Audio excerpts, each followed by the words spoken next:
Ada beberapa motivasi yang salah ketika memberikan persembahan. Pertama, mungkin sebagian orang berpikir ketika mereka memberikan persembahan, maka Tuhan akan membalasnya berkali-kali lipat. Sebagian lain berpikir bahwa ketika memberikan persembahan, maka rasa bersalah saya, dosa saya akan diampuni. Atau sebagian yang lain berpikir ketika mempersembahkan atau memberikan persembahan dan dilihat banyak orang, maka saya akan mendapatkan nama baik. Saudara sekalian, lantas apa sih yang seharusnya menjadi motivasi utama, motif kita di dalam memberikan persembahan kepada Tuhan? Persembahan merupakan salah satu ungkapan syukur kita, kasih kita kepada Allah. Karena Allah terlebih dahulu mempersembahkan anaknya yang tunggal yang ia kasih, yaitu Yesus Kristus, untuk menjadi korban penebusan bagi setiap dosa kita. Karena kita tahu bahwa Allah terlebih dahulu mengasihi kita, mempersembahkan korban yang terbaik yang Dia miliki kepada kita. Oleh karena itu kita memberikan persembahan. Saudara sekalian, Abraham adalah tokoh yang seringkali diuji oleh Allah. Kadang ada yang berhasil, kadang ada yang gagal. Tetapi di dalam Kejadian pasal 22 kita akan mendapati ujian yang Allah berikan kepada Abraham dalam bagian ini adalah ujian yang sangat sulit. Saudara sekalian, bagaimana tidak sulit? Allah secara jelas dan spesifik meminta Abraham untuk menyerahkan anaknya yang tunggal yang ia kasihi, yaitu Ishak, untuk menjadi korban bakaran bagi Allah. Tentu Allah tahu Abraham begitu mengasihi Ishak, tetapi Allah meminta Abraham memberikan yang terbaik yang dia miliki kepada dia. Saudara sekalian, masih mending ya kalau saya berpikir Abraham itu punya 5 orang anak, diminta 1, masih sisa 4, masih mending. Tapi disclaimer ya saudara sekalian, bukan berarti ketika kita kehilangan seorang anak, berapapun jumlah anak kita tidak sedih. Tapi saya cuma membandingkan, masih mending kalau Abraham itu punya 5 anak dan diminta 1, masih ada sisa 4. Atau kalau Abraham memang punya 1 dan itu tunggal, tetapi Abraham dan Sarah itu masih muda, masih ada kesempatan dan peluang untuk memiliki keturunan. Masalahnya adalah Abraham dan Sarah ini so tua, dia udah lansia, sudah tidak punya kesempatan dan peluang untuk memiliki keturunan, saudara sekalian. Oleh karena itu perintah yang Allah berikan kepada dia bukanlah perintah yang mudah. Kalau bahasa sekarang ujiannya di luar nurul, saudara sekalian ya. Saudara, bagi banyak pasangan muda hari ini yang termakan narasi child free ya. Kalau bagi anak muda, pasangan muda, punya anak hari ini adalah satu pilihan, bukan satu keharusan. Karena menganggap anak itu sebagai beban, belum lagi biaya hidupnya, biaya pendidikannya, akhirnya banyak anak muda memutuskan untuk tidak memiliki anak. Kalau hari ini punya keturunan adalah pilihan, maka hal yang berbeda kita akan jumpai bagi orang dulu. Secara khusus orang-orang yang hidup di zaman Abraham. Memiliki anak, memiliki keturunan bukanlah pilihan, tetapi kewajiban dan keharusan. Karena bagi orang dulu, anak adalah tanda Allah memberkati keluarga tersebut. Anak adalah tanda bahwa Tuhan hadir di tengah keluarga tersebut. Dan lebih penting adalah anak adalah jaminan masa depan bahwa keluarga tersebut akan meneruskan generasi ke generasi di kemudian hari. Oleh karena itu, saudara sekalian, ketika satu keluarga tidak memiliki anak, tidak memiliki keturunan,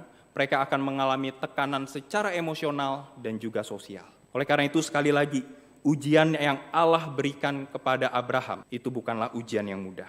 Tetapi meskipun Abraham itu mendapatkan ujian yang sungguh berat daripada Allah, tetapi Abraham ini digambarkan di dalam Kejadian pasal 22 sebagai orang yang responsif dan taat. Di ayat pertama, saudara sekalian, ketika Allah memanggil Abraham, Abraham, lalu sahut Abraham, ya Tuhan. Saudara, Abraham tidak tunggu 2 kali Tuhan memanggil. Abraham tidak tunggu Allah memanggil dia 2 kali. Dia langsung mengatakan, ya Tuhan. Ini menggambarkan Abraham adalah orang yang responsif, orang yang siap sedia kapanpun Tuhan panggil. Saudara, di dalam tahun ini ada proses pemilihan majelis yang baru ya, penjaringan pemilihan. Saya sendiri belum pernah mengikuti proses tersebut sih. Kalau ada di antara kita yang mungkin sudah mengumpulkan lama untuk menjadi seorang majelis atau pelsus di periode ke depan, kalau memang Tuhan pimpin, jangan tunggu Tuhan panggil 2 kali, apalagi 3 kali, saudara sekalian, apalagi 4 kali. Kalau sampai 5 kali nanti Tuhan panggil beneran, saudara sekalian. Saudara, belajar dari Abraham. Abraham ini orang yang responsif. Kapan Tuhan panggil, dia siap. Dan kita bersyukur, saudara sekalian, bukan hanya responsif, tetapi Abraham itu juga adalah orang yang taat. Saudara sekalian, Abraham tahu apa yang Allah perintahkan kepada dia adalah perintah yang sulit. Memberikan yang terbaik yang dia miliki, yang berharga, bahkan masa depannya yang Allah minta. Itu adalah perintah yang sungguh sulit bagi Abraham. Tetapi di sana dikatakan bahwa Abraham adalah orang yang taat. Dan itu tercermin di dalam ayat 3, dikatakan keesokan paginya Keesokan hari pagi-pagi bangunlah Abraham. Saudara sekalian, frasa keesokan harinya pagi-pagi bangunlah Abraham adalah menandakan bahwa Abraham siap sedia dan Abraham tadi malamnya tidak berdebat, tidak bertanya dan tidak marah sama perintah Tuhan. Saya membayangkan ya saudara sekalian kalau itu terjadi sama diri saya. Mungkin malam harinya saya akan protes sama Tuhan. Mungkin malam harinya saya akan marah dan bertanya sama Tuhan.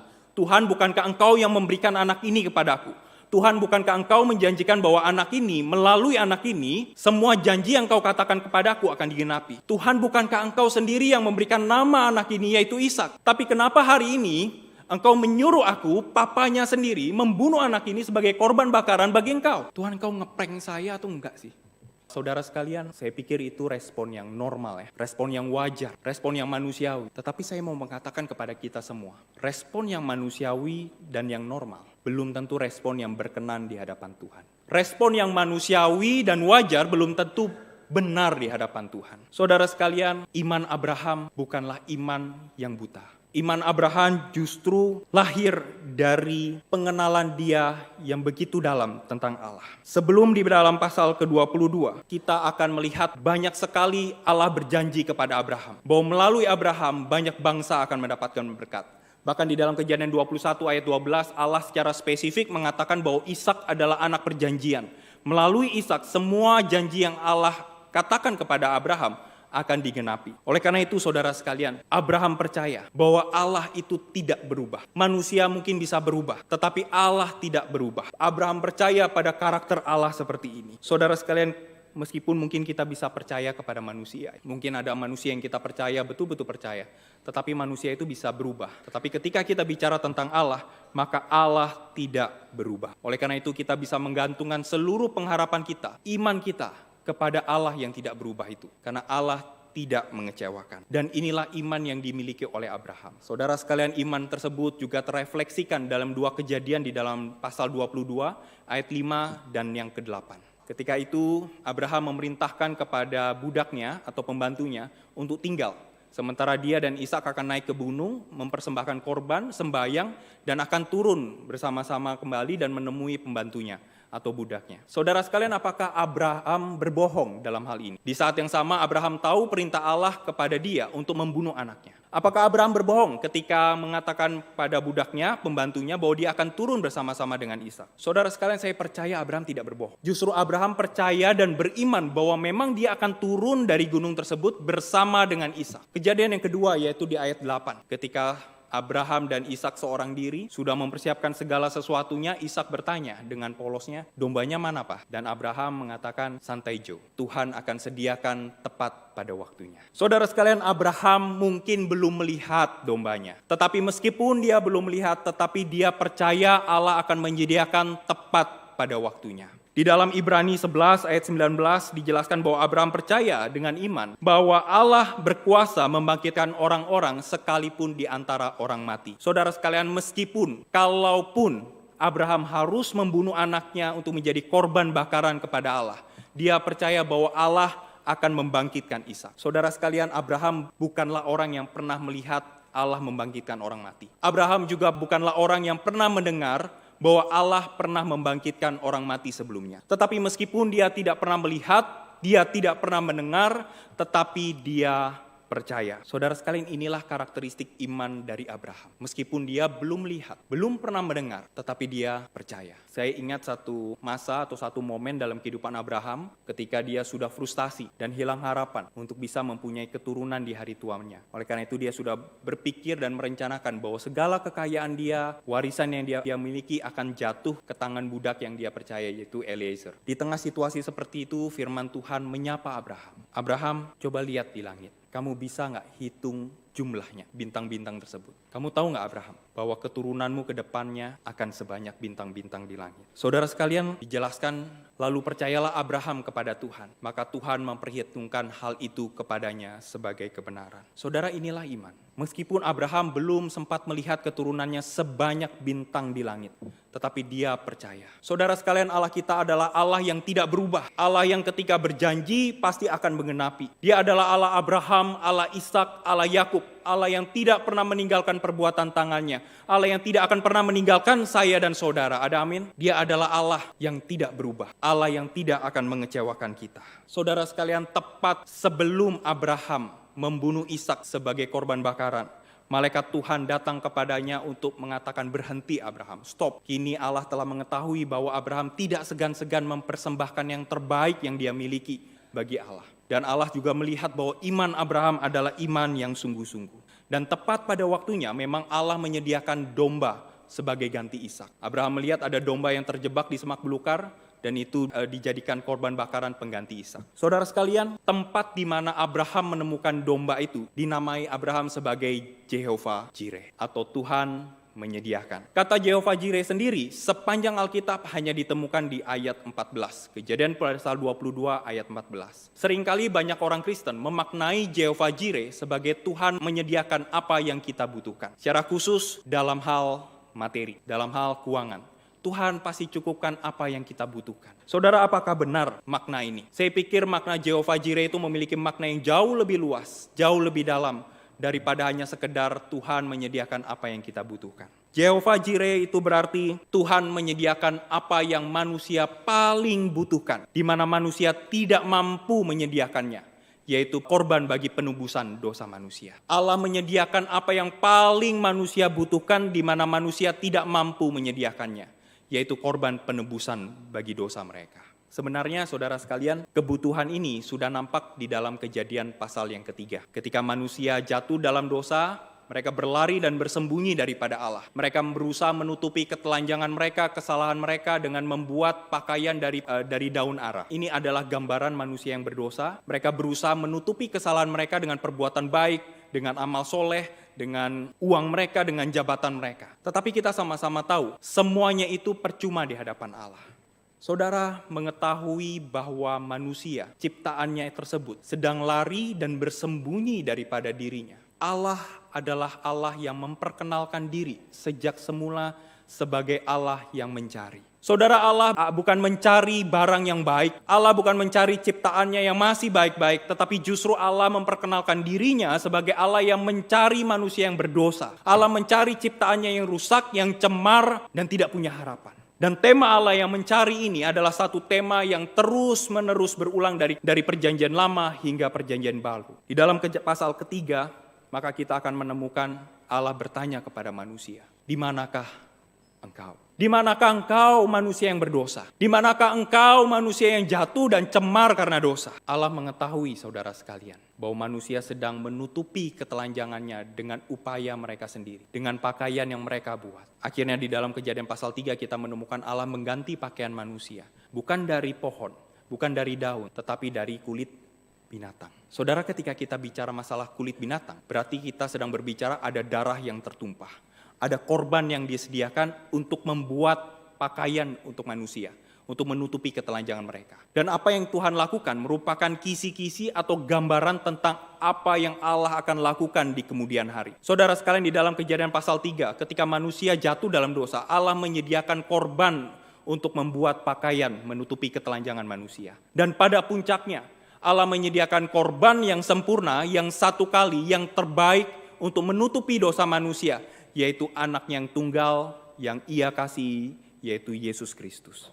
Saudara sekalian, inilah Jehovah Jireh. Sejak semula Allah telah menyediakan. Mengapa perlu Allah yang menyediakan? Karena manusia tidak mampu menyediakannya. Oleh karena itu, perlu Allah yang menyediakan korban bagi keselamatan saya dan saudara sekalian. Jim Elliot, salah satu misionari yang mati martir di Ekuador, di dalam pemberitaan Injil di antara suku Auca, menggambarkan tentang apa yang Allah kerjakan, apa yang Allah persembahkan bagi manusia yang berdosa sebagai saintly madness, atau kegilaan kudus. Allah begitu rela memberikan yang terbaik yang Dia miliki, yaitu anaknya yang tunggal, yang Ia kasih, yaitu Yesus Kristus, bagi setiap kita yang berdosa dan yang cemar. Oleh karena itu, saudara sekalian, kalau kita tahu betapa dalamnya Allah telah mempersembahkan hidupnya, mempersembahkan anaknya bagi kita. Oleh karena itu, memberikan persembahan cuma salah satu bentuk ucapan syukur kita di hadapan Allah. Pada awalnya tadi saya sudah mengulas sedikit alasan atau beberapa alasan, beberapa motivasi yang salah ketika kita memberikan persembahan. Saudara sekalian, motivasi yang pertama yang salah adalah berharap diberkati melimpah.